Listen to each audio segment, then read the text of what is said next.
And वो बोल रहे हैं कि हमें कंप्लीट हिस्टेरेक्टमी एंड ये सारा करना है। मैंने कहा ऐसे कैसे, मेरा दूसरा बेबी कैसे होगा? तो वो बोलते नहीं आप बचोगे। तो एक्चुअली अंदर से डर लग रहा था कि वापस आना है कि नहीं। एंड मेरा brother came out of the car, मेरे को ऐसे ना शोल्डर्स श्रग करके बोलता, तान्या तेरे को कैंसर है, तुझे जीना है। तो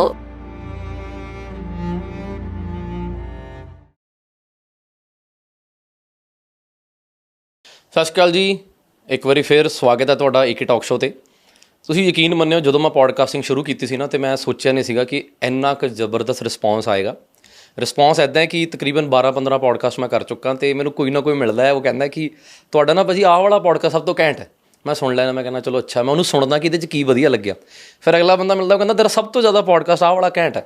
ਕੁੱਲ ਮਿਲਾ ਕੇ ਮੈਨੂੰ 15 ਕੁ ਜਾਣੇ ਮਿਲ ਕੇ ਉਹ 15 ਦੇ 15 ਹੀ ਬਹੁਤ ਵਧੀਆ ਪੋਡਕਾਸਟ ਕਹਿ ਚੁੱਕੇ ਨੇ। ਅਤੇ ਮੈਂ ਸਭ ਤੋਂ ਵੱਡੀ ਗੱਲ ਕਿ ਮੈਂ ਖੁਦ ਬਹੁਤ ਇਹ ਪੋਡਕਾਸਟਿੰਗ ਇੰਜੋਏ ਕਰ ਰਿਹਾ ਔਰ ਜ਼ਿੰਦਗੀ ਬਾਰੇ ਬਹੁਤ ਕੁਝ ਸਿੱਖ ਰਿਹਾ, ਨਵੇਂ ਮੈਨੂੰ ਐਕਸਪੀਰੀਅੰਸਿਸ ਹੋ ਰਹੇ ਨੇ, ਨਵੇਂ ਗੈਸਟ ਨੂੰ ਮਿਲ ਰਿਹਾ। ਔਰ ਅੱਜ ਜਿਹੜੇ ਗੈਸਟ ਨੇ ਇਹਨਾਂ ਦੇ ਮੈਂ ਇੰਟਰੋ ਪਹਿਲਾਂ ਤੁਹਾਨੂੰ ਮੈਂ ਆਪ ਦਿੰਦਾ, ਫਿਰ ਆਪਾਂ ਇਹਨਾਂ ਦੇ ਮੂੰਹ ਵੀ ਲਵਾਂਗੇ। ਪਹਿਲਾਂ ਤਾਂ ਹਿੰਦੀ 'ਚ ਮੇਰਾ ਹੱਥ ਥੋੜ੍ਹਾ ਜਿਹਾ ਟਾਈਟ ਹੈ, ਮੈਂ ਸਿੱਖ ਰਿਹਾ ਹਿੰਦੀ, ਬਟ ਸਾਡੇ ਜਿਹੜੇ ਗੈਸਟ ਨੇ ਉਹ ਹਿੰਦੀ 'ਚ ਹੀ ਤੁਹਾਡੇ ਨਾਲ ਗੱਲਬਾਤ ਕਰਨਗੇ। ਤਾਨਿਆ ਮਲਹੋਤਰਾ ਜੀ ਲੁਧਿਆਣੇ ਤੋਂ। ਸਭ ਤੋਂ ਵੱਡੀ ਗੱਲ, ਇਹ ਕੈਂਸਰ ਸਰਵਾਈਵਰ ਨੇ।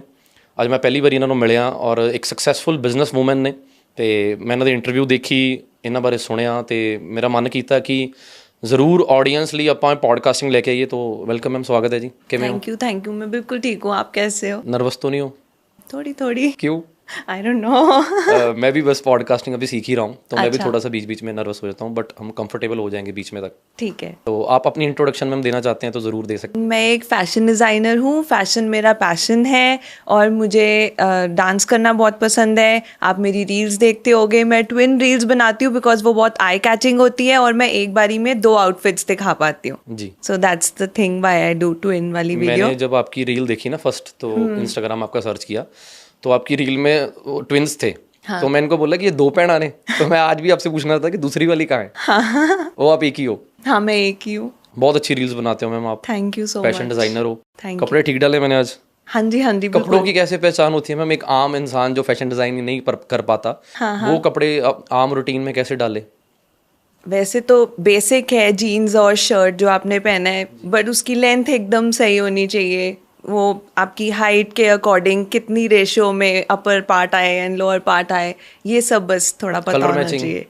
कलर मैचिंग वैसे तो आपने बेसिक पहना है, मैं किसकी कलर मैचिंग की बात करूं? यहाँ पर सबकी ठीक लग रही है। हमारे पास है ही बेसिक।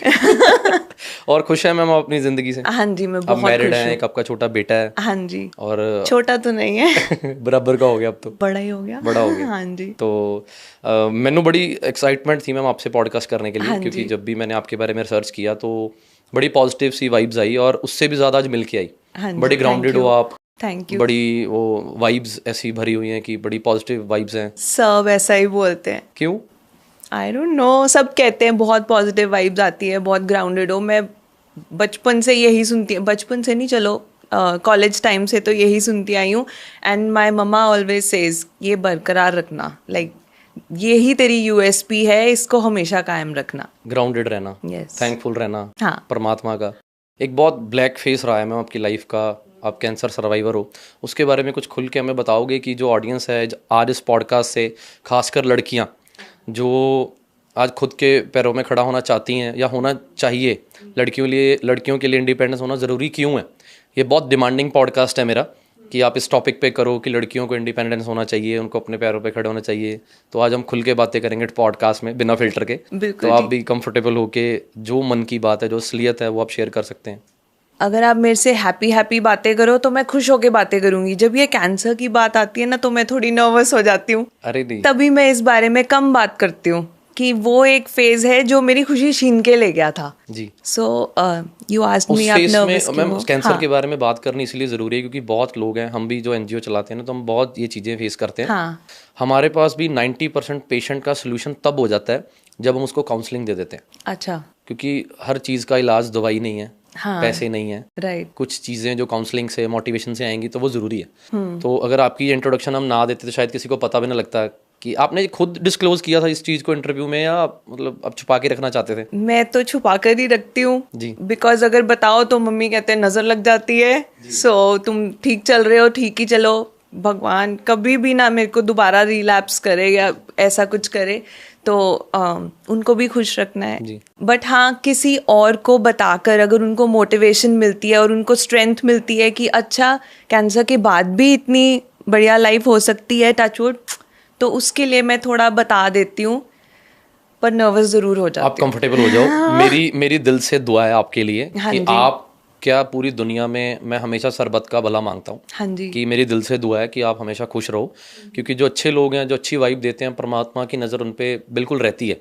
थोड़ी देर के लिए कष्ट आता है, वो सिर्फ इसलिए कि ये मेरा बच्चा झेल पाएगा कि नहीं, तो आप नर्वस नहीं होना। आपको पॉडकास्टिंग में एज अ गेस्ट बुलाने का मेन पर्पज़ यही था कि लोग ये चीज़ सुन के, क्योंकि लोग, मैम आज आप मानो ना मानो, कैंसर पेशेंट को हाथ लगाने से भी डरते हैं कि कैंसर जैसे कम्युनिकेबल डिजीज़ है, पर ऐसा नहीं है।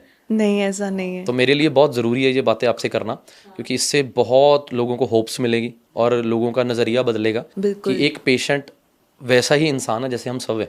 उसको ऐसा ट्रीट नहीं करना चाहिए कि जैसे वो अलग है, हम अलग हैं। ऐसे तो फिर डॉक्टर कोई ट्रीटमेंट ही नहीं कर पाएगा। तो आपकी लाइफ में वो कैंसर कैसे शुरू हुआ, आपको कैसे पता लगा? आप एक बार, अगर आप कंफर्टेबल हो, अगर आप नहीं हो तो मैं ये टॉपिक चेंज कर सकता हूँ। नहीं, मैं इस बारे में बात करूँगी। जैसे मैं फैशन के लिए बहुत कॉन्शियस हूँ, तो मेरे ब्रदर इन लॉ की वेडिंग प्लान हो रही थी, तो मैंने अभी डिलीवरी किया था, तो मेरा पेट पूरा निकला हुआ था। सो मैं अपनी मालिश वाली को बोल रही थी कि तुम मालिश करो सो दैट पेट अंदर चले जाए। तो वो जब भी यहाँ हाथ लगा रही थी तो मुझे कोई पंपिंग सी फील होती थी यहाँ पे।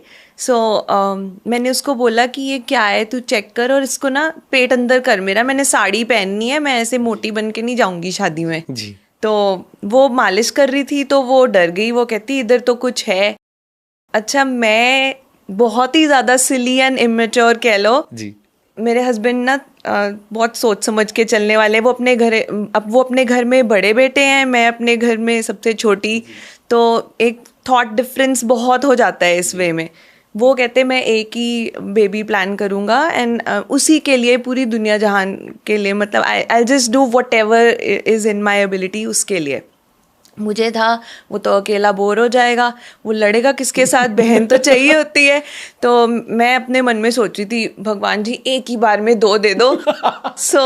ये मेरी प्लानिंग थी जी। तो हम वैष्णो देवी भी गए थे, तो मैं एक ही रट लगाई हुई है मैंने कि मेरे को एक ही बारी में ट्विंस दे दो कि हम प्लानिंग भी करें तो भी 2 हो जाए। वो जब बोलती कि यहाँ पे कुछ है, मैं खुश हो गई, ओ सेकंड वाला आने वाला है बेबी। तो मैं तो फटाफट चली गई अपने गायनी के पास कि रह गया है, दूसरा वाला निकालना भूल गए हो आप। तो वो मेरे हस्बैंड की कज़न मासी लगते हैं, तो उनको पता है मेरी नेचर थोड़ी ऐसे किडिश बातों वाली ही है जी। तो वो कहते हैं हाँ मैं चेक कर देती हूँ। उन्होंने चेक किया, मुझे कुछ नहीं बताया, लेकिन मेरे हस्बैंड को बताया कि सिस्ट है एंड काफ़ी बड़ी है, लाइक 15 by 9 by 4 सेंटीमीटर्स की, लाइक इट्स लाइक अ वोम वाला 5 month old बेबी, इतना बड़ा सिस्ट था। फिर इन्होंने मेरे को डॉक्टर्स आपस में राय करते हैं कुछ भी ऑपरेट करने से पहले, तो उन्होंने मुझे CMC, एक आई थिंक डॉक्टर मेरी थे, उनके पास भेजा। वो भी मेरे को ऐसे सीरियसली एक रूम में बिठा के समझाने की कोशिश करने लग गए, इट इज़ नॉट स्मॉल, हो सकता है ये हो जाए, हो सकता है वो हो जाए। And like a normal person मैं सोच रही थी ये कहीं ज़्यादा ही आगे पहुंच गए हैं, ऐसा कुछ नहीं होने वाला, जल्दी ठीक करो इसको ताकि मैं साड़ी पहन लूँ जी। वो अच्छा, मुझे माहौल से थोड़ा डर लग रहा था कि ये इतनी सीरियसली क्यों बात कर रहे हैं, कि I want to be lively and थोड़ा चुलबुला जी नेचर है मेरा, तो वैसा ही रहना चाहिए, ये इतनी सीरियसली क्यों बात कर रहे हैं। फिर उन्होंने मेरे को कोई टेस्ट बोला विच वॉज CA-125। तो मैंने वो जब जाके गूगल कर लिया कि व्हाट इज़ दैट, वो था कैंसर एंटीजन 125 जी। थोड़ा सा पैल्पिटेशन शुरू होगी कि ये ऐसा टेस्ट क्यों दिया है इन्होंने मेरे को। फिर उन्होंने कोई FNAC टेस्ट बोला था which is fine needle aspiration cytology. So while the cyst is inside your body, वो आप एक बहुत फाइन नीडल इंजेक्ट करते हैं आपके बॉडी में और उसमें से फ्लूइड निकालते हैं एंड फिर उसको चेक करते हैं कि कुछ रॉन्ग तो नहीं है उसमें. सो आई डोंट नो, बहुत सारे डॉक्टर्स की आपस में डिस्कशंस हो रही थी, सब एक दूसरे को फ़ोन लगा रहे थे कि करना चाहिए नहीं करना चाहिए. सब मेरी शक्ल देख के बोल रहे थे इसको देख के तो नहीं लगता इसको कुछ हुआ है. मेरी गायनी भी नहीं मान रही थी कि हो ही नहीं सकता, अभी तो बेबी हुआ है. फिर जो CA-125 है ना, उसकी वैल्यू कुछ 43 आई थी एंड बॉर्डर लाइन थी वो, बिल्कुल लाइक 40 होनी चाहिए, तो मेरी 43 आई थी, मुझे एग्जैक्टली नहीं याद. बट वो कहते कि इतना तो बेबी होने के बाद नॉर्मली थोड़ा अप डाउन हो जाता है, सो इसमें कोई घबराने वाली बात नहीं है. सो ऐसा होता है कि या तो सिस्ट आपकी बॉडी में है तो उसको पंक्चर करके देन आप उसको स्क्वीज आउट कर लो, वो लैप्रोस्कोपी से हो जाता है. And second way is normal baby की तरह उसको सर्जरी करो, सी सेक्शन वाली.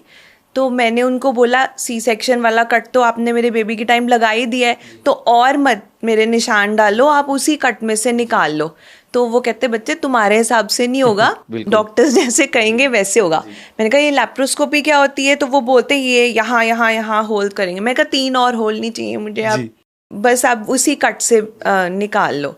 सो मेरा अपना ही टेंजेंट चल रही है, वो अपनी सीरियसनेस में है. And so there was one doctor Subhash Goyal हैं, वो सर्जन हैं.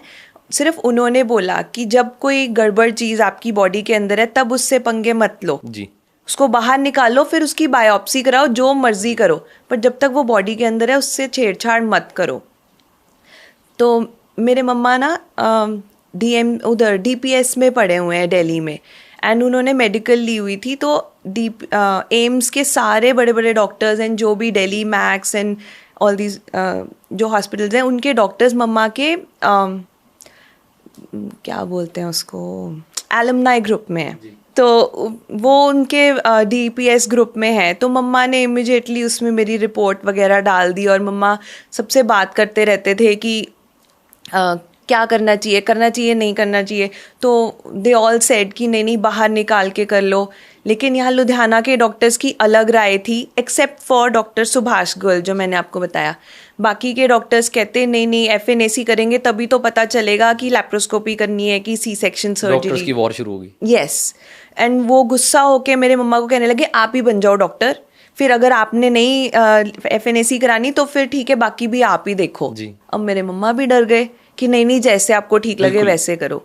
फिर हमने FNAC करा लिया और फिर उसके बाद मेरी प्रॉपर सर्जरी हुई. लैप्रोस्कोपी उन्होंने बोला नहीं करेंगे, प्रॉपर सर्जरी ही करेंगे.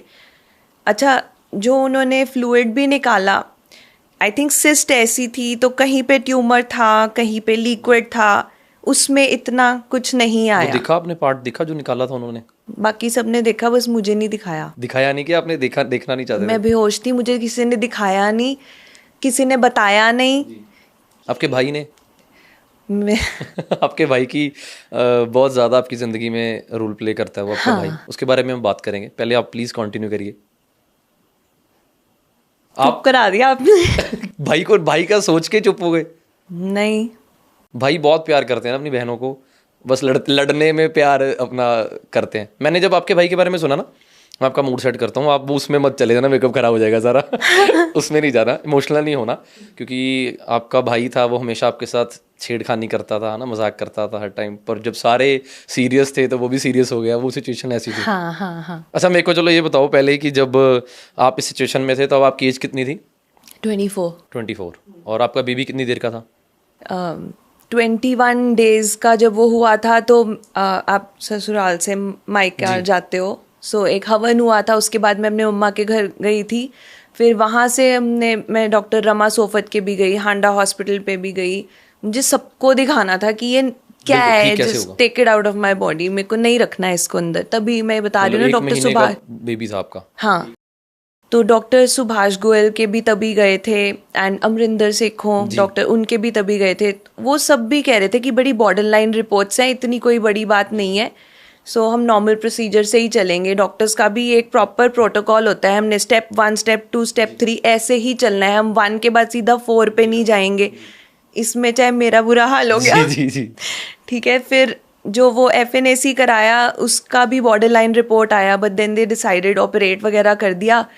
मैं अभी मेरी सर्जरी हुई है, आई थिंक 7 फेब को अबीर हुआ था, एंड देन 23 मार्च को मेरी सर्जरी हुई, आई थिंक 40 डेज में ही। डॉक्टर अमरिंदर सेखो तो कह रहे थे अभी छोड़ो, अभी कुछ नहीं करना, अभी फीड दो, 6 मंथ्स के बाद देखेंगे।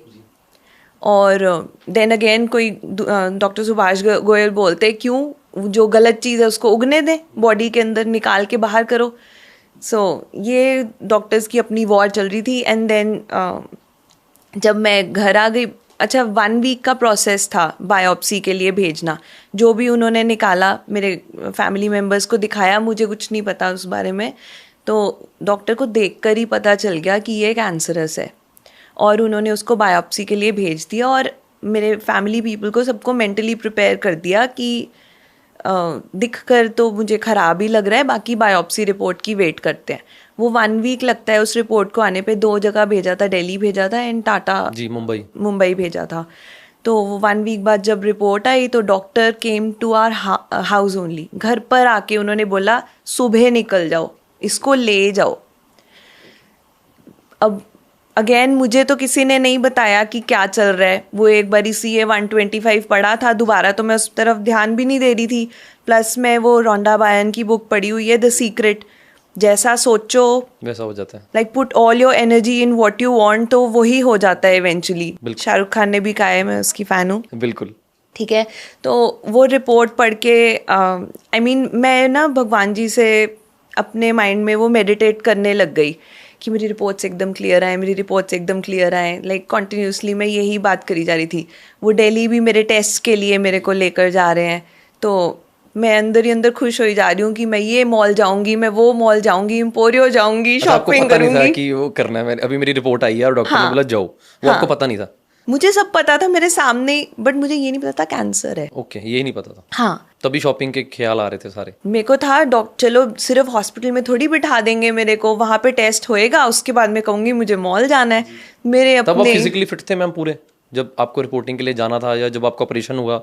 मेंटली तो आप फिट थे, आपकी बातों से लग रहा है। आप बोलते हो कि सिर्फ आप इमोशनली थोड़ा वीक हो, बट मेरे को लग नहीं रहा। मेरे को लग रहा है कि आप हमेशा थोड़ा जोक ही चल रहा होता है बैक ऑफ माइंड में। एक ना मेरे फादर, मैं लियो हूँ, ठीक है, मेरे फादर भी लियो हैं, तो अगर हम ज़रा सा भी बोलते थे ना दर्द हो रही है, दर्द कुछ नहीं होती, मानते नहीं थे। हाँ, तो वो कहते थे ऐसे छोटी मोटी दर्दें कुछ नहीं होती। तो वो बचपन से ही वो आपके अंदर फीड हुआ हुआ है, तो ये छोटी मोटी चीजें मुझे कुछ लगती नहीं थी। जी। शायद इसीलिए भगवान जी ने बड़ी वाली चीज दे दी। नहीं, दर्द हुई थी तब? दर्द हुई थी जब आपके पेन हो रही थी? हाँ, थोड़ी थोड़ी दर्द होती थी। अब मैं इसमें भी आपको सच बताती हूँ, जब मैं उनको बोला कि ये इसे बाहर निकाल दो, तो वो कहते हैं कि जब सिस्ट ठहर के बैठी हुई है तब हम उसको नहीं निकालते, लेकिन जब वो आपको पेन देने लग जाए या उसमें कोई मोड़ा पड़ जाए या चीज़ उठे तब उसको ऑपरेट करते हैं। तो आप सोचो मैंने एक्टिंग ही कर ली कि मेरे पेन हुई है। नाइस। ये सबको नहीं पता है, राज खुल गया। घर पे तो किसी को नहीं पता है। तो मेरे को था मैंने जल्दी निकलवाना है इसको, तो मैंने कहा बहुत दर्द हो रही है, बहुत दर्द हो रही है, मुझे डॉक्टर के पास लेके चलो, निकालो इसे। मैंने आज तक सुना ही था कि बच्चा इंसान के अंदर नहीं मरना चाहिए, और मैं आज वो चीज एक्सपीरियंस कर रहा हूँ कि बच्चा आपके अंदर नहीं गया, जाना भी नहीं चाहिए। हाँ जी, तो मैंने थोड़ी एक्टिंग कर ली कि बहुत दर्द हो रही है, बहुत दर्द हो रही है। तो with in 2 days I was back in the. Doctor ने ये पॉडकास्ट देख लिया तो वो पछताएगा। अब क्या, बड़े साल हो गए, कुछ नहीं होता। कितने साल हो गए मैम आपको? 13 years। 13 years। तो उसके बाद क्या हुआ? आप दिल्ली गए, टेस्ट करवाया? हाँ, तो वहाँ पर डॉक्टर अगेन सीरियस वाला माहौल, पूरी डॉक्टर्स की टीम बैठी हुई है एंड ठीक है, वो डॉक्टर रुपिंदर सेखों, सुधीर रावल, एक डॉक्टर सायशा बावा भी तब वहाँ पे उनके अंडर वर्क कर रहे थे, अब वो बावा हॉस्पिटल में। तो ये सब सामने बैठे हुए हैं एंड वो बोल रहे हैं कि हमें कंप्लीट हिस्टेरेक्टमी एंड ये सारा करना है। मैंने कहा ऐसे कैसे, मेरा दूसरा बेबी कैसे होगा? तो वो बोलते नहीं, आप बचोगे तो सेकंड बेबी प्लान करोगे ना। मैंने कहा शी जस्ट वॉन्ट्स मनी, इनको पैसे दो, चुप कराओ और मुझे छोड़ो यहाँ से, मुझे जाने दो, मुझे मॉल जाना है जी। तो वो सारे नहीं नहीं नहीं नहीं नहीं नहीं। तो मैं ना अपने हस्बैंड को बोलने लग गई, आप भी आ रहे हो इनकी बातों में? आपको ऐसा क्यों लग रहा था कि डॉक्टर्स को सिर्फ पैसे ही चाहिए होते हैं? एक्सपीरियंस उससे पहले कोई बुरा रहा है या फिल्मों में ही सीन देखा है? फिल्मों में ही देखा। फिल्मों में देखा। हाँ। तो ये मानते हो आपकी फिल्मों का असर होता है लोगों पे? बिल्कुल होता है। शाहरुख खान ने बोला तो मैं करती नहीं मेडिटेट। बिल्कुल। सो अच्छा तो मुझे लगता ही है। सो अब वहाँ पे वो डॉक्टर, और मैं सारे रास्ते मेडिटेट करके आई थी कि मेरी रिपोर्ट्स क्लियर आए। अब इतने अजीब अजीब गंदे गंदे टेस्ट हुए, रिपोर्ट्स क्लियर आई। जी। क्यों आई? 23 मार्च को मेरी सर्जरी में उन्होंने ट्यूमर बाहर निकाल लिया था, बायोप्सी के लिए भेजा था। जी। अब अंदर नहीं था इतना कि वो रिपोर्ट में आ जाए। रिपोर्ट्स मेरी क्लियर आई, मैं अगेन हैप्पी। मैं कह रही थी ना मुझे कुछ नहीं हुआ, ये doctors they just want to make money, ऐसे मेरे पे एक्सपेरिमेंट करना है इनको बोलो किसी और को देख लो जो बहुत एक्साइटेड तो कौन होएगा जो ऑपरेशन कराने के लिए ओके हो। हाँ, मेरे को नहीं करवाना है। तो मतलब बिल्कुल प्रॉपर हॉस्पिटल में टैंट्रम्स चल रहे थे और सब मनाने की कोशिश कर रहे हैं। अच्छा, हस्बैंड रोई जा रहे हैं, मेरे मदर इन लॉ रोई जा रहे हैं। तो मेरे को लगा पता नहीं ये क्यों रो रहे हैं, ये इतने सीरियस क्यों है। आप नहीं थे सीरियस? मैं नहीं, बिल्कुल भी जब नहीं। आज आपसे पॉडकास्ट में स्टार्टिंग में मैं आपसे बात शुरू करने लगा तो मैं सोचने लग गया कि मैं करूं कि ना करूं। अच्छा, आपकी आंखों में नजर आ गया था कि बस बाहर ही आने वाला वो फेस मत छेड़ो। अच्छा, उस टाइम नहीं आप रोए जब सिचुएशन में से असल में गुजर रहे थे? आज आप शेयर करते हुए भी इमोशनल हो रहे हो बीच बीच में। हाँ। बट तब जब सिचुएशन से गुजर रहे थे तब नहीं रोए कभी? हाँ, बहुत। क्यों रोए थे मैम? रोने का कारण क्या था? बिछड़ने का कारण, या मेरे को भी जाना नहीं है, क्या कारण था? ये तो मुझे पक्का था कहीं नहीं जा रही मैं, तो थोड़ी सी That's what I want in people. हाँ, तो ऐसा तो थोड़ी स्ट्रेंथ है वो लियो वाली अंदर कि ऐसी इतनी जल्दी तो नहीं मैं जाने वाली। छोटे मोटे दर्द नाली में जाती। हाँ। तो फिर वो क्या कारण था रोने का? बड़ा सीरियस होके रहना पड़ेगा और वहाँ हॉस्पिटल में सबको देख के, सबके बाल उड़े हुए थे, वो देख के लग रहा था कि मैं भी बिल्कुल यही होने वाला है। फैशन और लुक्स के कारण रो रही थी मैं। Okay, that's a deep. पर अब लग रहा है कि अभी उस ये फेस में सुपरफिशियल नहीं है, उस एज में ये बहुत मेन। 24, सब कहते हैं ना ये सुपरफिशियल चीजें हैं, मुझे अच्छी लगती हैं। बिल्कुल। आज भी? हाँ, आज भी आपको ये चीजें खोने का बॉर्डर है? बिल्कुल। बाल, ब्यूटी, कपड़े, ड्रेसिंग, पर्सनैलिटी, ये सब कुछ चाहिए आपको? हाँ। ओके, ये चीजों से बहुत प्यार है आपको? प्लीज, आप मेरे को बड़ा मटेरियलिस्टिक साउंड करा रहे हो। अरे नहीं, मुझे भी प्यार है, ऐसा कोई इंसान को प्यार करना चाहिए। बट मैं डॉक्टर्स की बात कर रहा था कि डॉक्टर, आपको लगा ऐसे कि डॉक्टर सारे पैसे वाले हैं ना, तो मैं तो सारा दिन इस प्रोफेशन में हूँ, इस पैशन में हूँ। प्रोफेशन में नहीं तो बिल्कुल कुछ डॉक्टर्स हैं बट सारे ऐसे नहीं हैं। तो बहुत अच्छे डॉक्टर्स में फिर उसके बाद क्या हुआ? आपकी रिपोर्ट्स नॉर्मल आ गई, फिर back to normal? Reports normal आ गई, पर वो कहते फिर भी ऑपरेट करना है दोबारा, दूसरा ऐसे। अब तो ये तो चीटिंग ही है। दूसरा ऑपरेट? नहीं, ऑपरेशन पहले तो मैंने खुद ही सिस्ट निकलवाई थी। उसके बाद वो कहते फिर से ऑपरेशन करना है कि कोई सेल्स अंदर ना रह गए हों, ये चेक करने के लिए। एंड वो सेल्स आपके जो सारे ये सिस्टम होते हैं ना, जैसे रिप्रोडक्टिव सिस्टम है, वो बाकी सिस्टम से लिम्फ नोड से जुड़ा होता है। वो कहते हैं हमें सारे लिम्फ नोड्स निकालने हैं। एंड मैंने पहले सिर्फ सिस्ट निकाली थी, अब उनको fallopian tubes and uterus and everything, the other ovary, वो सब भी निकालना था। विच मेंट कि I can't have more babies.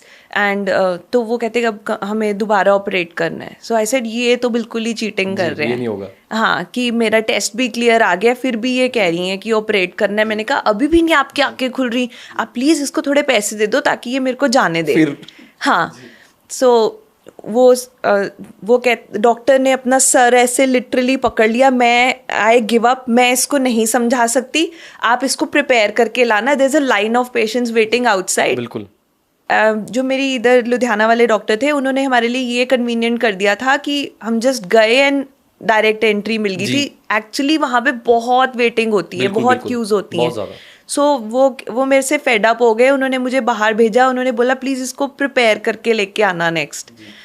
सो जो मेरा भाई मेरे साथ मजाक करता रहता है ना, ही लिटरली, हम किसी ट्रैफिक में फंसे हुए थे। आई रिमेंबर उस समय बड़े फ्लाईओवर्स बन रहे थे एंड मेरा brother came out of the car, मेरे को ऐसे ना शोल्डर्स श्रग करके बोलता, तान्या तेरे को कैंसर है, तुझे जीना है तो सॉरी। अच्छा, उस टाइम वो सीरियस, जो मजाक वाला लड़का था वो सीरियस हो गया? हाँ। अच्छा, तो दिल्ली में? हाँ। तो वो कहता कि देखो ऑपरेट करना पड़ेगा, प्लीज एक्सेप्ट इट, कि if you need to live long you need to let go of this. तो ये देखो. अरे नहीं नहीं, आप कूल डाउन रहो, मैं अब आप ठीक हो. हाँ हाँ, बट वो मोमेंट याद करती हूँ ना तो हाथ कांपना शुरू हो जाता है मेरा. The only thing which could break me, otherwise I am very very solid. अरे आप याद कर लिया करो ना, लियो यहाँ पर लिखवा लो, लियो. आपको याद रहेगा हर टाइम. यस आई एम लियो.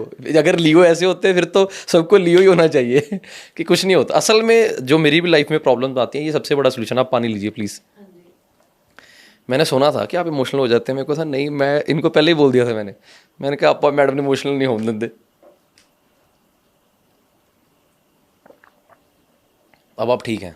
हाँ जी, अब मैं ठीक हूँ. भाई आपका ठीक है, खुश है, अभी भी मजाक करता है? हाँ, वो कोई मौका नहीं वो छोड़ता. छोड़ता नहीं. कईयों के खून में होता है. हाँ. कि वो, मेरे भी दोस्त हैं 2-3, वो भी कोई मौका नहीं छोड़ते.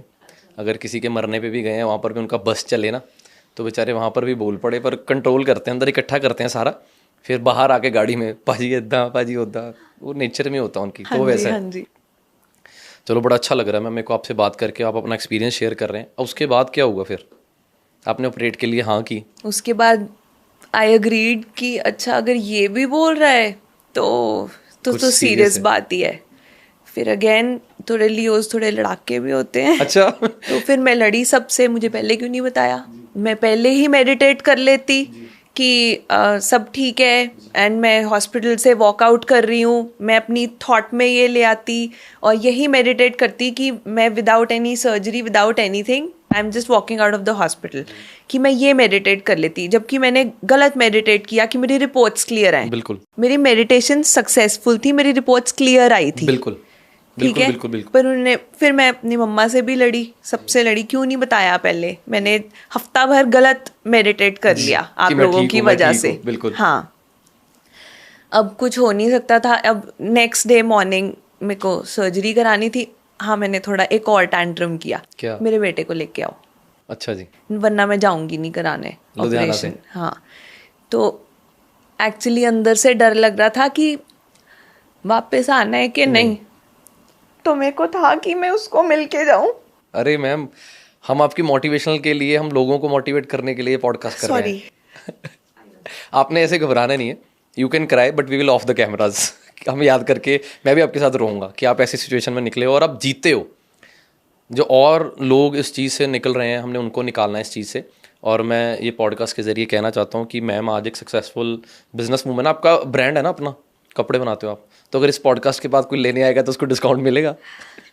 मेरे हस्बैंड हैं, वो बिलिंग देखते हैं, उनका मतलब मैडम का पहले ही कोरा जवाब है कि साढ़े को कोई डिस्काउंट नहीं. पहले कोई डिस्काउंट नहीं मैम हमें कपड़ों पे. ऐसे मुझसे कोई डिस्काउंट की बात करता है ना, जब मैं अकेले वर्क करती थी तो मैं बड़ी लिहाजी किस्म की होती थी. जय जय. हाँ, मैं क्रिएटिव ब्रेन हूँ, मैं बिजनेस ब्रेन बिल्कुल भी नहीं हूँ. मुझसे क्रिएटिविटी करा लो, कुछ एस्थेटिक करा लो, कुछ ब्यूटिफाई करा लो, हो जाएगा. मैथ्स और अकाउंट्स मेरे बस की नहीं है. बिल्कुल. तो वो मेरे हस्बैंड देखते हैं. हम पाजी को बोल देंगे, कोई गल नहीं पाजी डिस्काउंट कर दो. ठीक है. आप सिफारिश तो कर दोगे? हाँ. उसमें तो लियोज आगे होते हैं. हाँ, वो तो मैं करा भी देती हूँ. हाँ, सिफारिश हो सकती है. हाँ. ये कोई बात नहीं. ये मेरा जो गेस्ट आपका पॉडकास्ट देखने के बाद आएगा ना, कि मैंने आपका पॉडकास्ट देखा था, मैं बहुत मोटिवेट हुई, तो उसको स्टाफ डिस्काउंट दे देना थोड़ा. चलो ठीक है. चलो आप है ना ऐसे स्टाफ डिस्काउंट कर सकते हैं. मैं आपसे ये पूछना चाहता हूँ कि मैम, जब आप उस फेस में निकल रहे थे, इतनी सिचुएशंस में निकल रहे थे, तो मेंटली फिट आपको किसने किया? सबसे ज़्यादा आपको सहारा किसका मिलता था कि हाँ इसकी मैंने हैंड पकड़ा हुआ है, ये बाजू पकड़ी हुई है और मेरे को कुछ नहीं होता? पुनीत, वो आज भी ऐसा ही है. वो कबीर सिंह में एक सीन है जिसमें वो माइक पे कुछ बोल रही होती है, तो पीछे से कोई हूट करता है, कुछ रॉन्ग कमेंट पास करता है, तो कबीर सिंह एकदम भाग जाता है स्टेज पे और ऐसे करके बॉडीगार्ड की तरह खड़ा हो जाता है, ओए कोई इसको कुछ नहीं बोलेगा. वो मैं रियल लाइफ में एक्सपीरियंस करती हूँ. मेरा हस्बैंड ऐसा ही है. क्या बात है. चाहिए थे फिर वो इस पॉडकास्ट में साथ में. ओके. तो आपकी लव मैरिज हुई है? ओके. तो मैम, एक पार्टनर कैसे चूज किया जाए? Sorry, out of the way box जा रहे हैं हम, पर ये सवाल ज़्यादा यूथ का होगा जो सिंगल है. कि एक पार्टनर कैसे चूज किया? आपको कितने साल हो गए इकट्ठे? कैसे मिले थे पहले? हम मैं +1 से एक दूसरे को जानते हैं. ओके. हाँ, तो पहले बहुत गुड फ्रेंड्स होते थे. इनफैक्ट एक दूसरे के लिए डेट भी ढूंढ देते होते थे. आई ट्राइड कि मैं पुनीत की किसी अच्छी लड़की से सेटिंग करा दूं. करवाई भी आपने? हाँ। क्या बात है। मैं वो मेरे को भी पिक करने आ जाता, तब मैं आप करके नहीं बात करती थी, तू करके बात करती थी, तो वो मुझे भी पिक करने आ जाता होता था। तो मैं कहती थी डेट पे जा, मुझे क्यों लेने आया है? तो वो कहता नहीं नहीं आप साथ होगे, वो मुझे आप ही बोलते हैं शुरू से, तो वो कहता था कि तू आप साथ होगे तो कंफर्टेबल रहेगा, अदरवाइज मैं क्या बात करूंगा उससे। तो गर्ल कार में साथ बैठी है, मैं पीछे हूँ और रेयर व्यू मिरर मेरे पे सेट है, सारे रास्ते मेरे से बातें, मैं इशारे कर रही हूँ उससे बात कर, उससे बात कर। तो फिर वो कबीर सिंह तब आप थे उसकी लाइफ में? हाँ समझ लो, बिल्कुल। तो मैं कहती थी उससे बात कर, तो वो सिर मार के कहता था इससे क्या बात करनी, मतलब वो बोरिंग है। आपको चिढ़ाने के लिए तो नहीं ले आते थे शायद? उनसे ना खुद से बोला नहीं जाता था कि आई लाइक यू, और मैं हिंट्स नहीं ले रही थी, मैं दूसरों से सेटिंग करी जा रही थी। ऐसे भी हुआ है कि मैं अपनी किसी फ्रेंड के साथ, मेरी फ्रेंड मेरे घर नाइट स्टे के लिए आई हुई है, मैंने उसको बोला ये ले मेरी फ्रेंड से बात कर, उसने हेलो बोला तो पुनीत ने फ़ोन काट दिया। ओके। वो कहती हाँ इसने तो फ़ोन ही काट दिया, ऐसे मुझे दे फ़ोन। मैंने बोला तू बड़ा बदतमीज़ है, ऐसे करते किसी लड़की के साथ? तो मेरे को नहीं करनी बात, ऐसी मुझे किसी से भी बात कराते रहते हो। सो ये चल रहा था, एंड उस लड़की ने ही मुझे आके बोला कि वो अगर मैंने उसे फ़ोन किया भी है ना तान्या, उसने सिर्फ ज़बरदस्ती तेरे कहने पे मेरे से बात करी है, अच्छी उसको तू ही लगती है जी, वो बोल नहीं पा रहा तेरे को। तो मैंने कहा नहीं नहीं नहीं नहीं वो मेरा फ्रेंड है बस। So I used to say that. भागते थे तो? हाँ। तो फिर एक और हमारा फ्रेंड है, वो अब USA में है, तो उसका नाम मोनिश है, और वो सुनेगा। उसको नहीं, उसने बताया, उसने मुझे फोन किया, आर यू डम और what, don't you get it, he loves you so much but he is scared कि he lose you as a friend also, so why don't you tell him कि you also like him. मैंने कहा हाँ ये तो ठीक है। Then I started, मैंने सोचा इस बारे में, एंड देन आई फेल्ट कि प्यार उससे करो जो तुमसे बहुत प्यार करता है, जो तुम्हें वैल्यू करता है। अगर आप वन साइडेड, मेरे को लगता है अगर आप किसी को प्यार करो एंड वो तुम्हें इतनी इम्पोर्टेंस नहीं दे रहा है, इतनी इज्जत नहीं दे रहा है, तो कोई फ़ायदा नहीं है। लॉन्ग रन में वो आपको सिर्फ मिसयूज़ ही करेगा, एंड देन उसको कोई ज़्यादा वैल्यूएबल मिल जाएगी तो वो उसके पीछे चला जाएगा। जी। यहाँ मुझे हर समय यही लग रहा था कि Puneet really likes me, he really loves me, उनको मेरी बहुत केयर है। मेरे को कोई भी छोटी सी प्रॉब्लम भी आती थी, मेरा फ़ोन चोरी हो गया था एक बार ही, नेक्स्ट डे मेरे घर फ़ोन पहुंच गया था। चोरी वाला? नया? नया। नया। ओके। सो ये तो फ़ोन तो एक छोटी सी चीज़ है। अदरवाइज भी अगर मैं चंडीगढ़ गई थी फॉर अ शॉर्ट वाइल पढ़ने के लिए, तो मुझे बस में नहीं बैठने दिया। नई बस में बहुत गंदे गंदे लड़के होते हैं जी। तो उसमें नहीं बैठना आपने, मुझे चंडीगढ़ लेने आ गया। तो मैंने कहा मैं अपनी मम्मा पापा को क्या बोलूँगी जी कि मैं बिल्कुल अपने फ्रेंड के साथ आई हूँ। तो जो भारत नगर चौक के पास बस स्टैंड है, वहाँ पे मेरे को ड्रॉप कर दिया कि अब करो मम्मा को फ़ोन कि मैं पहुँच गई हूँ, बस से उतर गई हूँ। सो वहाँ मम्मा लेने आते थे and he would be across the road standing and watching कि कोई मेरे आसपास तो नहीं आ रहा। सो ये मेरे को ऐसी चीजें लगी, बहुत अच्छा लगता था कि बहुत वैल्यूएबल फील होता था कि मैं इतनी इम्पोर्टेंट हूँ इसके लिए कि अब मेरी मम्मा आ रही हैं तभी भी नहीं जा रहा है। बिल्कुल। कि हर समय एक वो रडार मेरे आसपास ही रहता है। अभी भी हम अगर काइलन जाते हैं, अगर मैं, मुझे लगता है बॉयज के ना थोड़े इधर इधर भी आंखें होती हैं। ठीक है, अगर कईयों के लिए होती हैं, सबके लिए नहीं होती। हाँ, और सबकी सिक्स सेंस होती है, पुनीत की 7th 8th 9th भी है। क्या बात है। सो अगर मैं नहीं, पॉडकास्ट उनके साथ मिल जाएगा मुझे? मुझे नहीं पता। सो पुनीत जी रेडी रहो नेक्स्ट पॉडकास्ट के लिए। सो उनके आगे पीछे उनको बस पता लग जाता है कि कुछ इशू है, and then he comes running, कहाँ थे आप इधर उधर मत हुआ करो, इधर रहा करो। तो ठीक है, वो प्रोटेक्शन वाला फेज मेरा आज तक चल रहा है। कितने साल हो गए मैम आपको इकट्ठे? स्पॉइल्ड मी रॉटन, मैं आज भी बहुत पैम्पर्ड हूँ। Very good. हाँ, मेरे को बड़ी खुशी हो रही है मैम आपकी स्टोरी सुन के ना। हाँ, बहुत ज़्यादा अच्छा लग रहा है, क्योंकि मैंने हमेशा सैड स्टोरीज सुनी है कि मैंने 20 साल प्यार किया, मिला नहीं। तो टच वुड, चलो मैं प्रे करूँगा कि आप ऐसे खुश रहो। कितने साल हो गए आपकी शादी को? 2008 में हुई थी, मैथ्स आपका डिपार्टमेंट है। 2008 में 2 वो हो गए, 10 ही हो गए, 12 और 4 16 साल हो गए आपकी शादी को। सबसे बड़ा कारण क्या लगता है आपको? 16 साल हो गए, सोच रहे हो? 15 साल हो गए। आपका मैथ्स भी मेरे जैसा ही है। वो फिर हो जाता है ना, साथ में वाइब्स ऐसी आ जाती है कि पढ़ाई में मैं भी ऐसे ही था, पर पढ़ाई इसमें माइनस प्लस में क्या पढ़ाई है। मैथ्स के अलावा बाकी सब में मैं एक्सेल करती थी, टॉपर रही हूँ। हाँ जी। नहीं मैं तो जी छोड़ो, मेरा पॉडकास्ट नहीं है, आपका है। मैं अपने राज ना खोलूं। ओके, 15 साल हो गए आपकी शादी को। हाँ जी। खुश हो आप? हाँ जी। सबसे बड़ा कारण क्या लगता है आपको कि आपको अपना प्यार मिला, और जो लोगों को नहीं मिलता उनका कारण क्या हो सकता है? हो सकता है कि मुझे लगता है वो कुछ गलत ऐसे भी चीज के केस हों, पीछे भाग रहे होते हैं। कुछ ऐसे भी केस हों कि शायद लड़के से ज़्यादा प्रोटेक्टिव रहे हों फिर भी नहीं मिले, उसका क्या कारण हो सकता है? कर्मा, मानते हो कर्मा में आप? या खुद के मन में ही कोई खोट होएगी, उसको वो ब्यूटी नजर नहीं आई सामने वाले Okay. में। मतलब दोष हमारा ही है। Of course. बिल्कुल। अगर कोई तुम्हें इतना वैल्यू करे, इतना प्यार करे और तुम्हें दिखाई नहीं दे रहा, तो तुम ही अंधे हो। बिल्कुल, फिर वो रिग्रेट रहता है सारी हाँ। जिंदगी ना। कई लोग मुझे लगता है कि बहुत ज्यादा लुक्स के पीछे भागते हैं, दिल के पीछे नहीं। बिल्कुल। दिल के पीछे भागना चाहिए। दिल के पीछे पता कैसे लगे कि दिल का कैसे पता लगता है? ऑब्वियसली जब फ्रेंड्स बनोगे तो you will come to know. दिल जब अच्छा हो ना, तो वैसे ही इंसान भी बहुत हर वे में तुम्हें बहुत अच्छा लगने लग जाता है। नहीं, जब कोई इंसान पूरा दिल से चले और उसको आगे से रिस्पांस ना मिले तो फिर उसका क्या कसूर है जो दिल से चल रहा है? You are going after the wrong person. Okay, हमारा पॉडकास्ट कैसे शुरू हुआ था, हम कहाँ आ गए? अच्छा लग रहा है। चलो हम कहाँ थे, स्टार्टिंग किस फेस में आ गए? मैं बताऊं मैंने कहाँ छोड़ा था कि मैंने एक और टैंट्रम किया था हॉस्पिटल में कि मेरे जी। बेटे को लेके आओ। याददाश्त बहुत तेज है मैम आपकी।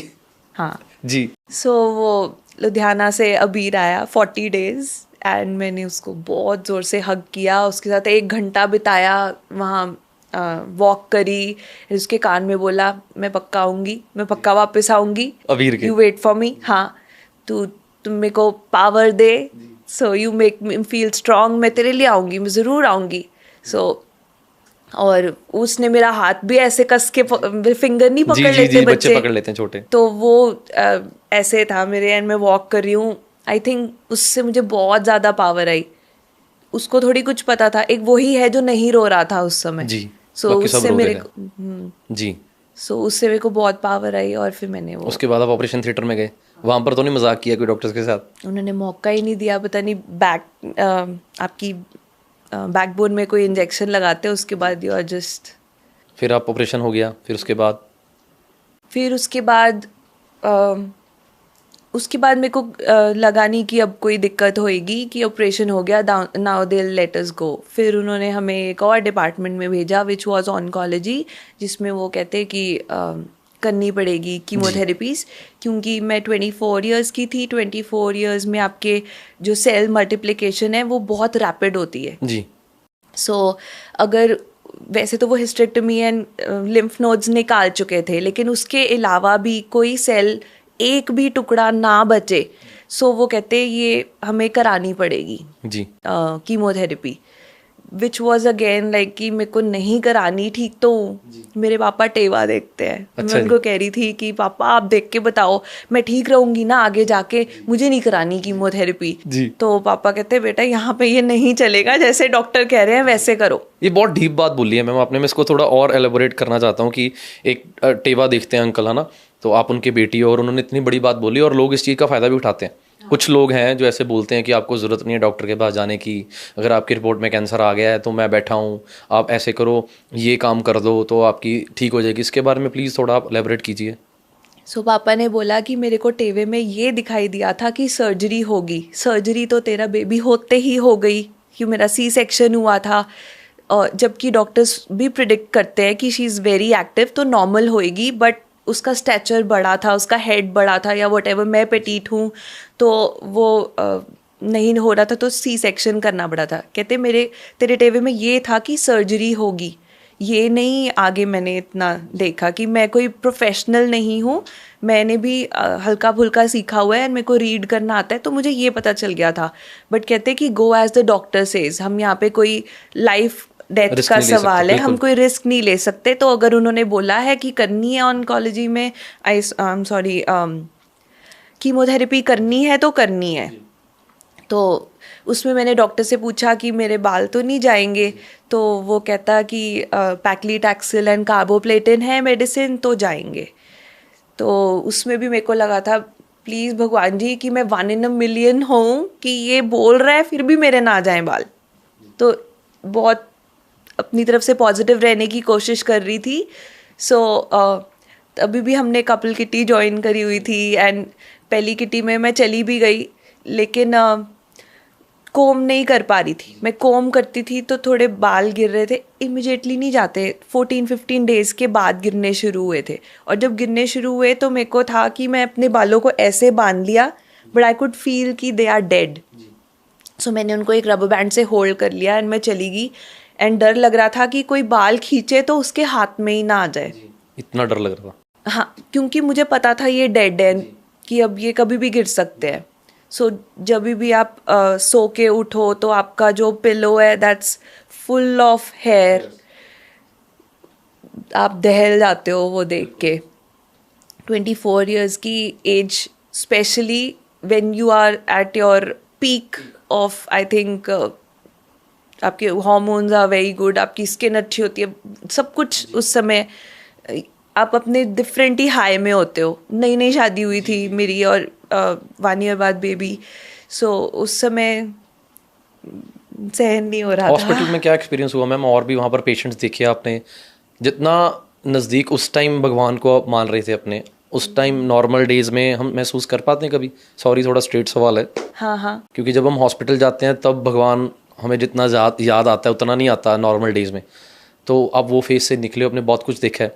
और सबसे बड़ा सवाल कि आपको लगता है कि टचवुड, चलो परमात्मा की कृपा रहे आप पे, आप फाइनेंशियली स्टेबल थे, अच्छे थे, तो आप ट्रीटमेंट करवाते रहे. आपके हस्बैंड ने यूएसए तक अपॉइंटमेंट्स लिए, ऑनलाइन चैट्स की डॉक्टर से आपके लिए. तो जिनके पास पैसे नहीं है उनकी लाइफ के बारे में क्या महसूस होता है आपको? उनके लिए आप हो. Thank you ma'am. और उनके लिए भगवान है. हमारे जैसे तो कुछ भी नहीं है उनके लिए. हाँ, बट जो मैंने पहले भी अपने इंटरव्यू में बात करी थी कि अगर आपको टेवे के थ्रू, या मेरे पापा ने जैसे बता दिया था कि इसके हॉस्पिटल के चक्कर एंड सर्जरीज लिखी हुई हैं, so how you can get rid of that. आप एडवर्स इफेक्ट कैसे ना होने दो, आप डोनेट करो, आप हॉस्पिटल में जाके पैसे डोनेट करो, तो जो नीडी है उनको मिल जाएगा और तुम्हारे ऊपर से भी ग्रह टल जाएगा. इससे 2 अच्छी बातें होती हैं. किसी की हेल्प भी हो जाती है. थोड़ा सेल्फिश साउंड करेगा, बट फैक्ट है कि कोई भगवान किसी को ना लगाए हॉस्पिटल के चक्कर, लेकिन अगर आपको मौका मिले तो आप डोनेट करो पैसे. सेल्फिश नहीं साउंड कर रहा. मैं ये सोच रहा था कि अगर दुनिया में ये ना बना होता सिस्टम कि आप अच्छा करो अच्छा होगा, तो दुनिया में क्यों किसी की हेल्प ही नहीं करता? बिल्कुल सही बात है. परमात्मा ने बनाया है कर्मा. और अगर कर्मा वर्ड ना होता तो यहाँ पर तो लोगों ने एक दूसरे को काट के खाया होना था कि यार यहाँ से पैसे छीन लो, यहाँ पर धोखा कर लो. अब जो थोड़ा बहुत डर है वो क्या है कि नहीं भगवान से डरो. वो कैमरा लगा हुआ ऊपर, वो देख रहे हैं सारा. वही डर की वजह से जो थोड़ा बहुत कलयुग अभी ठहरा हुआ है ना, इसी वजह से ठहरा हुआ. नहीं तो जो आगे टाइम चल रहा है, कलयुग इस लेवल पर आएगा कि खून की बरखा होगी, या जो जो भी ग्रंथों में लिखा है, बहुत कुछ लिखा है. अच्छा. बट मेरे को आपसे बात करके बहुत अच्छा लग रहा है. बड़ा पॉजिटिव माहौल क्रिएट हो रहा है. एक हम दुनिया देखते हैं, एक आपकी दुनिया है. तो आपकी दुनिया देख के बड़ा अच्छा महसूस हो रहा है. अच्छा. और मेरे को लग रहा है कि जो पॉडकास्टर सुन रहे हैं, ऑडियंस सुन रही है, उनको भी अच्छा लग रहा होगा. अच्छा. तो अब आप बिल्कुल ठीक हो? हाँ जी. अब आप अपना बिजनेस रन करते हो, उसके बारे में थोड़ा बताओ. अगर कोई लड़की शुरू करना चाहती है, जैसे आप अभी एक लेवल पे हो, आपका नाम है, आपका ब्रांड है, कितनी सेल हम बता सकते हैं वैसे पॉडकास्ट में? कर सकते हैं डिस्कस? मैंने पहली बार में ही आपको बता दिया कि अकाउंट्स मेरे हस्बैंड का डिपार्टमेंट है, सारे स्टाफ को पे करना उनका डिपार्टमेंट है. ये कितना स्टाफ है आपके पास? हम ऊपर ऊपर से बातें पूछ लेते हैं, हम पैसों की बात नहीं करेंगे. 50 के अराउंड. और कितनी ड्रेसेस चले जाती हैं एक दिन में? फिगर उसमें पता नहीं लगेगा, उसमें अकाउंट्स का पता नहीं लगेगा. उसमें होता है कई बार है ना कि फिगर्स नहीं बताता कोई इंसान. ऑनलाइन भी होता है, ऑफलाइन भी होता है. कितनी पीसेस सेल हो जाते हैं? मैं खुद कैलकुलेट कर लूंगा. हम भी गारमेंट बिजनेस में हैं. प्लीज आप आके बता दो. ये मेरे से बहुत डिफिकल्ट क्वेश्चंस पूछ रहे हैं. आइडिया किससे स्टार्ट हुए थे आप? पहली सेल और आज की सेल, ऐसे कुछ कर सकते हैं? आपको सीरियसली लगता है कि मैं इतना सोचती हूँ ये सब? नहीं, मेरे को ये लग रहा है कि आपको एक सक्सेसफुल देख के जो लड़कियां करना चाहती हैं लाइफ में, वो भी एट द एज ऑफ 20 होंगी. आपने किस एज में सोचा था कि मैंने बिजनेस करना अपना?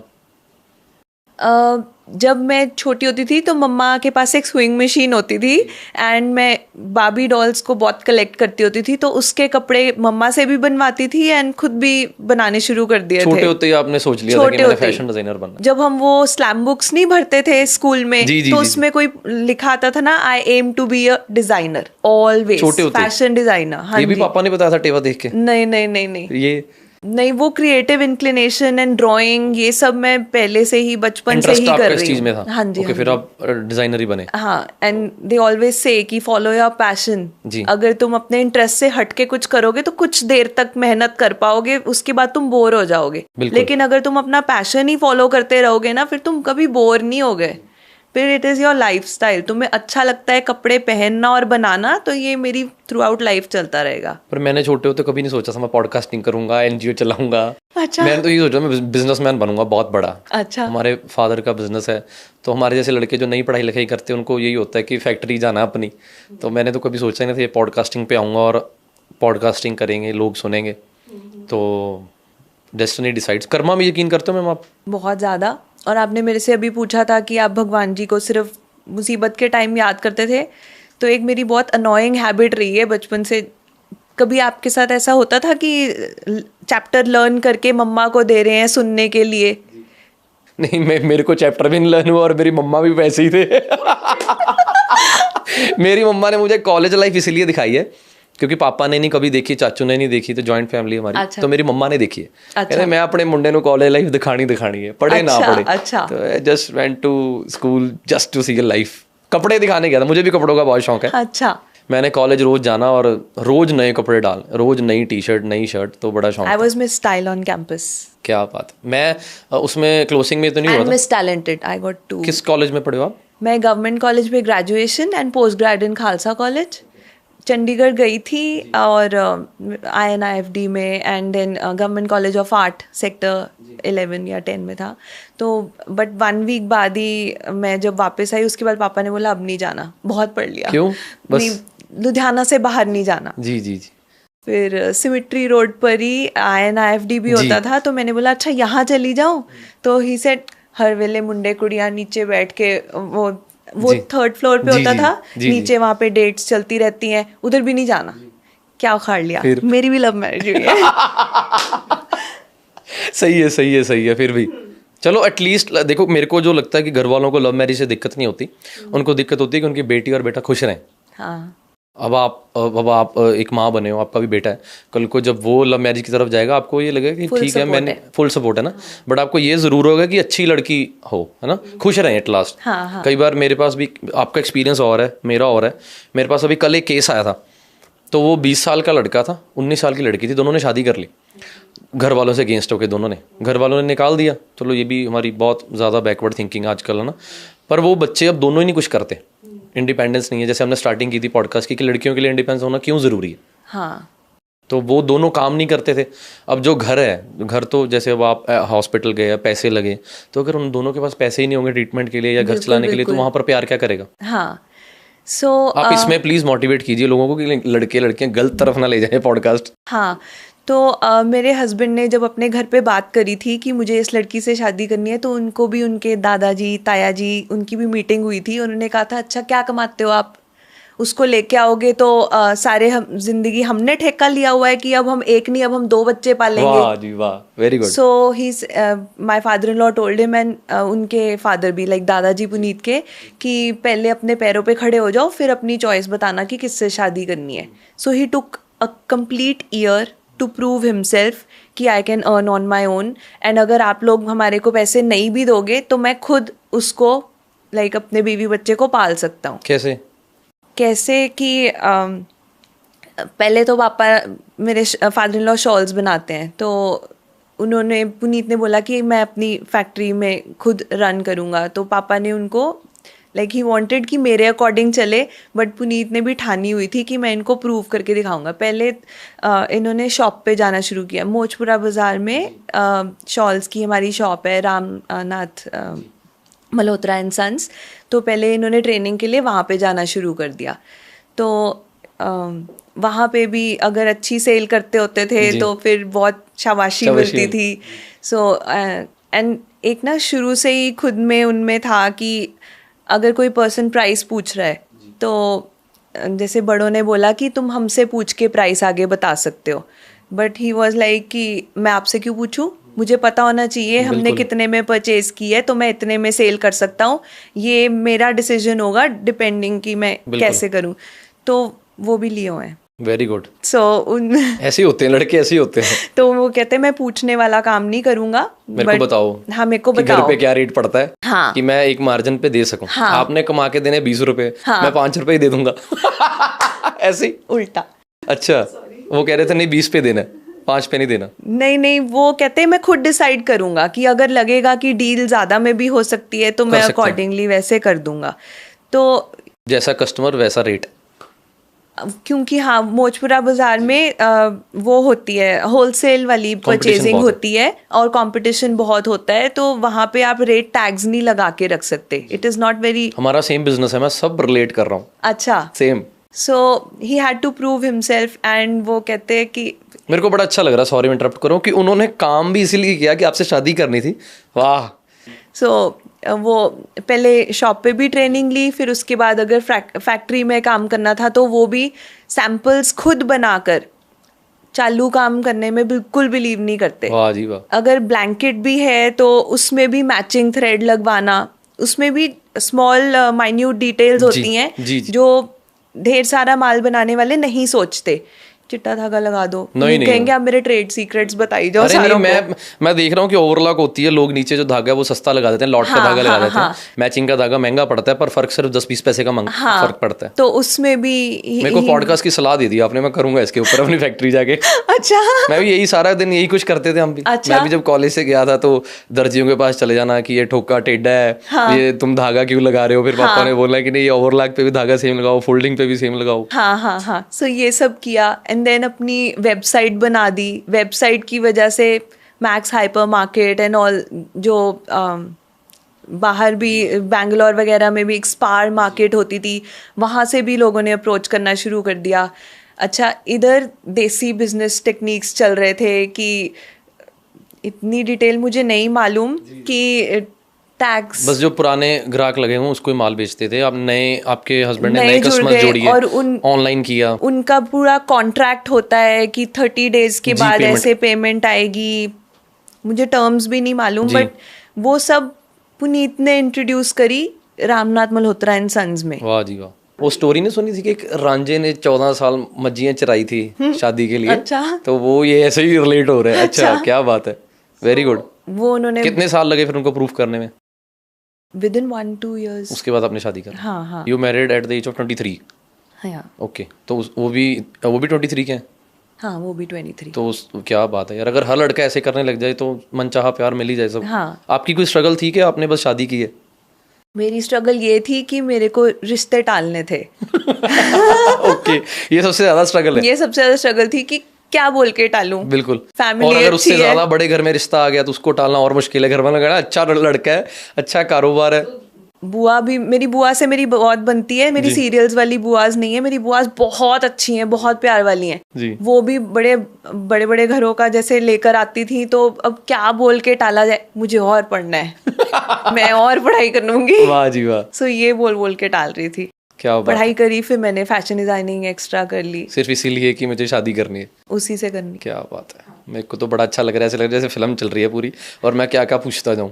क्या मैंने सोच के पॉडकास्ट शुरू किया था वो तो मैं भूल ही गया। अच्छा। कि मैंने क्या रखना था और बन क्या गया। सो आजकल के यूथ को भी आप यही समझाओ कि अपने पैरों पे खड़ो, प्रूव कि जो बॉय है, इनफैक्ट आजकल तो गर्ल्स को भी करियर ओरिएंटेड होना चाहिए। आजकल एक बस बंदे के बस की बात नहीं है, गर्ल्स को पहले होना चाहिए। हाँ, दोनों मिलके करो तो बहुत अच्छा चल सकता है आगे। एंड आप ये मत सोचो कि शादी के बाद भी मम्मी पापा ने ही हमारा ख्याल रखना है जब तक वो जिंदा है। नहीं, अब तुम मम्मी पापा का ख्याल करना शुरू कर दो। मैं दूसरे फेस से भी देखता हूँ मैम कि जैसे सोसाइटी में कभी भी कुछ भी हो सकता है। चलो कुछ लोग ब्लेस्ड हैं कर्मा की वजह से कि उनको आप जैसे पार्टनर मिले हैं या पुनीत जी जैसे पार्टनर मिले हैं, पर हर टाइम सिचुएशन सेम नहीं रहती। लड़कियों के लिए इंडिपेंडेंस होना इसलिए ज़रूरी है क्योंकि आप भी सोशल मीडिया पे केसेस देखते हो कि कनाडा की लड़की है, उसने सुसाइड कर लिया, बच्चे पीछे रह गए, हस्बैंड थे, हरासमेंट होती थी। तो इसीलिए भी मेरे ख्याल से अपने पैरों पर खड़े होना बहुत ज़रूरी है कि किसी के आगे हाथ ना फैलाना पड़े। बिल्कुल। पेरेंट्स के लिए भी थोड़ा सा ब्रॉड माइंडेड हो जाना चाहिए। मेरे फादर मुझे नहीं काम करने देते थे। आई एम श्योर बहुत सी लड़कियों को नहीं करने देते होंगे, नहीं इन्हें तो ब्याह ही कराना है हुन, यही सोच रहती होती थी। बट नहीं, दोनों को करना चाहिए, hand in hand walk parallel, और साथ देना चाहिए अपने हस्बैंड का। मेरे को उम्मीद है कि इस पॉडकास्ट से लोग बहुत कुछ सीखेंगे, और लोगों का तो पता नहीं पर मैंने बहुत कुछ सीखा है। मुझे बहुत अच्छा लगा आपसे पॉडकास्ट करके, और मैंने आपको बताया कि मैं पॉडकास्ट करने से पहले गेस्ट के साथ बैठता था 1 घंटा, वो बैठना बंद कर दिया क्योंकि फिर पॉडकास्टिंग में वो जो नेचुरल बातें अभी हो रही हैं वो रह जाती हैं। आपको कैसा लगा मैम पॉडकास्ट? मुझे अब बहुत कंफर्टेबल हो गया हुआ है जी। अब बहुत अब आप शायद मुझे सोच रहे होगे कि टाइम बहुत हो गया, ये चुप कब करेंगे? नहीं अच्छा। बिल्कुल। पॉडकास्टिंग का मतलब ही यही है कि हम टाइम बिना देखे पॉडकास्टिंग करें। क्योंकि पॉडकास्टिंग कोई इंटरव्यू नहीं है कि ये सवाल मुझे जानने।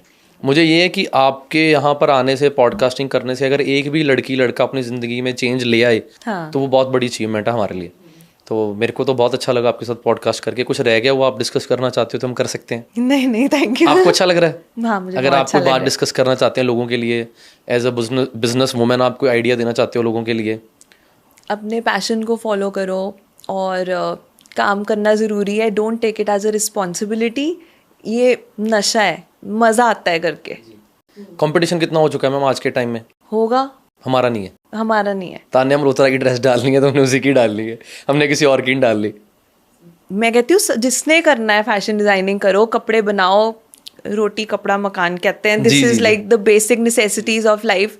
हर जने की अपनी टारगेट मार्केट होती है, किसी के कोई क्लाइंट्स होते हैं, पर तुम्हें काम करते रहना चाहिए, अपना बेस्ट देते रहना चाहिए, अपने आप पीपल कम टू यू। आपके क्लाइंट सबसे ज़्यादा कौन सी सिटी में है मैम?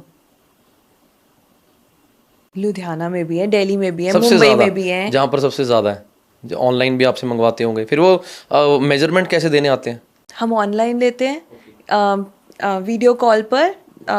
इधर से जो हमारी गर्ल है वो प्रॉपर इंची टेप लेकर दिखाती है कि मैम ये वाला मेजरमेंट चाहिए, तो उधर से सामने फिर आप उनको भेज देते हो?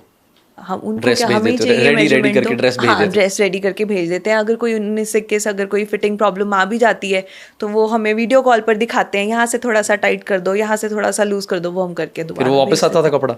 हाँ, ये नॉर्मल है ना लड़कियों के लिए? नॉर्मल है। हाँ, लड़कियों के कपड़े सबसे ज्यादा मुश्किल है। कोई ठीक करके दे दे, उनके लिए ये बहुत बड़ी बात है कि हाँ, वरना तुम ऑनलाइन ऑर्डर करते हो और अच्छी चीज ना आए तो वेस्ट हो जाती है। कई बारी मैं खुद, मेरे को भी शौक है, लाइक एवरीबडी, चाहे मेरा अपना काम है फिर भी मैं रुकती नहीं हूँ अगर मुझे कोई बाहर से अच्छा दिखता है। एंड बहुत डिसअपॉइंटमेंट होती है जी। लिखा हुआ लिनन है, निकला है पॉलिएस्टर, में तो खुजली होनी शुरू हो जाती है। तो सबसे स्टार्टिंग रेंज क्या है मैम आपकी ड्रेसेस का? अगर आप टॉप्स की बात करो, अगर बिल्कुल नॉर्मल बेसिक टॉप पे जाओ तो 3500 बेसिक। और सबसे महंगा? सबसे महंगी ड्रेस आज तक आपने कितने की बनाई है? ये तो नहीं पुनी जी से पूछना पड़ेगा। 1.5 लाख। पर मेरे को भी चलो बहुत शौक है। हाँ। मेरे को ब्रांड्स हॉलिक में थोड़ा ज्यादा हूँ कि हाँ इधर जाओ उधर जाओ। मेरा दिल ऐसे ऐसे कर रहा है, आपने मेरा लुई विटॉन ज़मीन पे रखा है। चका के फड़ाओ यार, हाथ से रखाओ। मैं ना चला गया परसों दिल्ली, मैं परसों गया था दिल्ली, तो वहाँ पे ना गुच्ची का स्टोर एंटर होती है, LV का। तो वहाँ पर क्या लोग बाहर खड़े हैं, वहाँ पर वेट कर रहे हैं। तो मेरा दोस्त कहता चल चलिए, मैं कहा एडी जलालत से है कि नहीं मैं जाना कि बंदे ने लाख रुपए खर्चना है अंदर जाके। हाँ। फिर बाहर खड़े हो वेट करा रहे हैं। फिर मैं राउंड लगाने गया ऊपर फर्स्ट फ्लोर पे। मैं आपको एक आइडिया देती हूँ जी। वहाँ पर ना एक iPad लेकर एक मैनेजर वहाँ पे खड़ा होता है जी। उसको बोलो कि I am in the queue, take my number, call me when it's my turn. मैं क्यू में टाइम नहीं वेस्ट करूंगा, मैं आसपास देखूंगी, जब मेरी बारी आ जाए मुझे कॉल कर देना जी। ऐसे भी कर देते हैं। इतना क्यों करते हैं मैम लोग, क्या है उसे? मैं ऐसे भी ही गया हूँ ज्यादा LV, अपनी औकात दिखाने के लिए। मैं एक बार चला गया गुच्ची में, तो मैंने ना वैसे ही ले लिए शूज़ की। मैं कहा यार देखा थी ਇਹਨੂੰ ਪਾ ਕੇ मैं ਉੱਡਣ ਤਾਂ नहीं लग ਜਾਂਦਾ।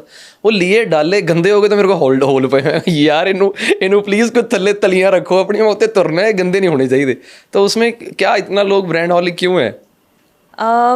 अगर मैं पहले नॉर्मल वाले शूज़ भी पहनती थी, लेकिन मेरे स्किन बहुत सेंसिटिव है, थिन है मेरी स्किन, तो मेरे बहुत चोट लग जाती थी।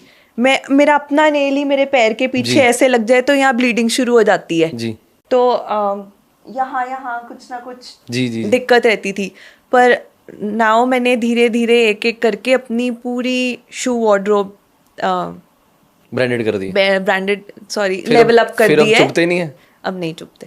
पैसे लग इसलिए चुभते नहीं है या क्वालिटी अच्छी अब आ ज़्यादा उनको वैल्यू करती हूँ, और अगर पहन के आऊँ वापस आकर उसको क्लीन करती हूँ, उसको डस्ट बैग में रखती हूँ, अच्छे से रखती हूँ ताकि मिट्टी ना चढ़े। मिट्टी चढ़ती है तब आपके जख्म होते हैं। अच्छा, मैं भी परसों दिल्ली गया था तो मेरे को बड़ी खिंच चढ़ी वहाँ पर ना। मैं फर्स्ट फ्लोर पे खड़ा व्लॉग बना रहा था, तो सामने एक लड़की आई, LV का इधर बैग पकड़ा हुआ है, डायर का इधर, तो उसको गुच्ची वाले अंदर ना जाने दे। मैंने स्टोरी डाल दी, वो मैं कहा यार आ की है यार, वो बेचारी 2-3 लाख रुपए हज फड़ी खड़ी है तो उन्होंने अंदर नहीं जान दे रहे।